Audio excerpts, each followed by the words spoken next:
Ce matin, donc un peu avant 6 heures du matin, un véhicule de la préfecture de police donc, a pris en charge un véhicule qui a refusé d'obtempérer à l'occasion d'un contrôle. Donc ce véhicule a pris la fuite et donc il a été pris en charge par un véhicule de la préfecture de police de Paris, des policiers de la préfecture de police, qui ont, comme le prévoit la réglementation, immédiatement avisé la salle et basculé sur une conférence de communication dédiée, et des renforts ont convergé pour interpeller ce véhicule qui s'est donc rendu coupable d'un refus d'obtempérer. Et donc dans sa fuite, après avoir percuté un véhicule de particulier, il a par la suite percuté donc un feu tricolore de signalisation, ce qui a immédiatement entraîné évidemment son arrêt, et il a été percuté par les deux véhicules de la préfecture de police qui le suivaient, puis un tout petit peu plus tard par un troisième véhicule, donc ce qui a provoqué l'accident assez impressionnant dont vous avez pu voir un certain nombre de photos diffusées dans la presse. Alors je tiens évidemment à saluer le courage et le sang-froid des policiers de la préfecture de police qui sont immédiatement sortis des véhicules et ont procédé à l'interpellation des 3 personnes qui se trouvaient à bord du véhicule qui avait pris la fuite et qui s'était rendu coupable de ce refus d'obtempérer. Donc ils ont pu évidemment les interpeller. Donc il y a une enquête judiciaire qui est en cours et qui en dira un peu plus. Ce sont 3 individus qui sont tous les 3 majeurs, âgés de 30 ans, 22 ans et 19 ans, dont 2 d'ailleurs de nationalité française. Donc ils ont été interpellés. Voilà, donc je veux vraiment saluer le courage des policiers qui ont tous ensuite été pris en compte dans différents hôpitaux parisiens, puisqu'ils ont tous été légèrement blessés. Au moment où je vous parle, ils sont d'ailleurs tous sortis des hôpitaux, donc les nouvelles sont plutôt rassurantes et c'est tant mieux. Mais voilà, l'essentiel pour moi aujourd'hui, c'est de leur apporter un message de soutien pour leur détermination à lutter contre ce fléau que sont les refus d'obtempérer. En 2024, sur l'agglomération parisienne, on en a enregistré 2300. Et donc, évidemment, à chaque fois, il y a une prise en charge par les effectifs de la préfecture de police. Ce sont les instructions que je donne et que j'assume totalement de donner. Il n'est pas normal de refuser de s'arrêter quand il y a injonction des policiers de le faire. C'est pas normal. Et donc, systématiquement, il y a une prise en charge et il y a des interpellations. Et toutes les nuits, nous procédons à des prises en charge, des interpellations d'individus qui se livrent à des refus d'obtempérer, qui ont généralement toujours des bonnes raisons de le faire, soit qu'ils sont sous l'emprise de stupéfiants, d'alcool, soit qu'ils transportent des produits stupéfiants, soit qu'ils transportent des armes, soit qu'ils transportent du matériel volé, et parfois ça fait un peu tout en même temps.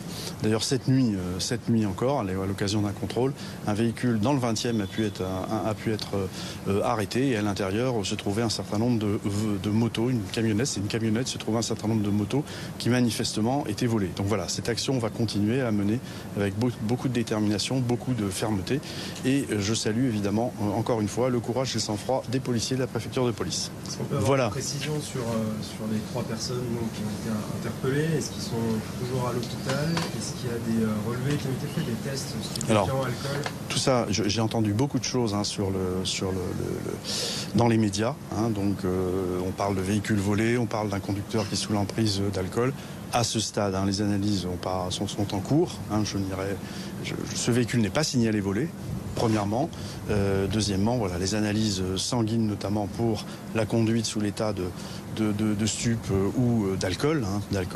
Les analyses sont en cours. Voilà, moi, j'ai pas d'informations à donner. Ça relève maintenant très directement de Madame la procureure de la République de Paris. Je ne peux pas confirmer ces 2 informations, mais encore une fois, je tiens à dire qu'à ce stade, le véhicule n'est pas signalé volé et les tests n'ont pas encore été portés à ma connaissance. Donc voilà, je n'irai pas jusque-là. Est-ce qu'ils étaient connus des services de police? Il y en a pour 2 d'entre eux, ils étaient connus des services de police, oui. Sur les 3, pour 2 d'entre eux. Voilà, j'ai pas les motifs, voilà, c'était connu des services de police. Et encore une fois, c'est l'enquête maintenant qui va déterminer pourquoi ce refus d'obtempérer, qu'est-ce qu'ils avaient à se reprocher. Voilà, tout ça, l'enquête le dira. Et juste un élément technique, est-ce qu'on sait pourquoi les policiers, notamment les 2 derniers véhicules, n'ont pas réussi à modifier leur trajectoire D'abord, disons, pour éviter ce carambolage? on est dans une zone où la visibilité était assez faible. On est dans une zone, c'est une courbe à cet endroit-là, me dit-on. Donc voilà. Donc évidemment, tout est mis en œuvre quand il y a des poursuites pour éviter ce type d'accident. Là, ça a été le cas. Voilà. Les fonctionnaires auront tout le temps de m'expliquer ces circonstances, mais j'imagine bien que leur visibilité était opérée. Enfin, qu'il y avait manifestement un problème de visibilité. Mais en tout cas, voilà. Encore une fois, je veux saluer leur courage, leur détermination. Et je me permets, puisque je m'exprime devant vous, de m'étonner de voir dans la presse, relayée par certains médias, la vidéo, qui est une vidéo qui est directement extraite du système de vidéo de la préfecture de police de Paris. Directement. C'est la même que j'ai vue moi ce matin en me levant pour aller voir les faits. Et donc c'est quand même un problème. Et sur un sujet comme ça, moi je n'exclus pas de saisir la justice. Puisque évidemment, les images des vidéos ne peuvent être vues que par les personnes que j'autorise à regarder ces vidéos en tant que préfet de police, c'est-à-dire l'ensemble de mes collaborateurs ici à la préfecture de police, ou évidemment dans le cadre de réquisitions judiciaires, lorsque la justice veut accéder à ces vidéos. Mais ces vidéos n'ont pas à sortir de la préfecture de police et ce n'est pas normal qu'on les retrouve diffusées à large échelle. Voilà, pas de questions, pas d'autres questions? Juste à l'origine, qu'est-ce qui a nécessité l'interpellation de ces occupants? Pourquoi les fonctionnaires ont décidé de les appeler? L'interpellation elle a lieu parce qu'il y a un refus d'obtempérer, c'est un délit. Donc la prise en charge, elle se fait de ce simple motif. Il y a une injonction de s'arrêter, c'est un équipage de police qui procède au contrôle. Donc à partir du moment où on refuse de s'arrêter, c'est un délit et donc il y a évidemment prise en compte. C'est une poursuite pour qu'on comprenne les choses clairement, qui est effectuée en prévenant la salle de commandement. Tous les effectifs qui participent à cette poursuite basculent sur la même conférence, c'est-à-dire la même radio, la même conférence de communication. Et c'est ce qui s'est passé. Voilà. Et ici, sur la plaque parisienne, dans l'agglomération parisienne, les refus d'obtempérer sont systématiquement pris en compte.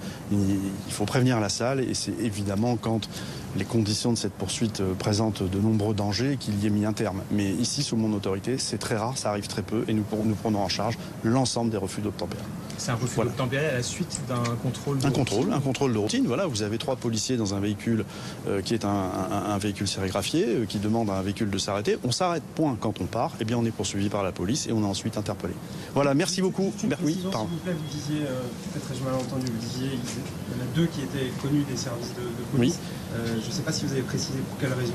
Je ne connais pas les raisons. Voilà, donc, et puis on bascule à partir du moment où ils sont connus. Nous, on bascule ensuite dans une phase judiciaire. Moi, je n'ai pas à donner ces raisons. Voilà, je n'ai pas dans mes prérogatives de les donner. Je peux vous dire que 2 d'entre eux étaient connus. Voilà, il y en a leur âge, donc c'est 30 ans, 22 ans, 19 ans. Et on connaît la nationalité du 3e individu? Oui, mais je ne vous la donnerai pas. Voilà, merci beaucoup. Merci à vous.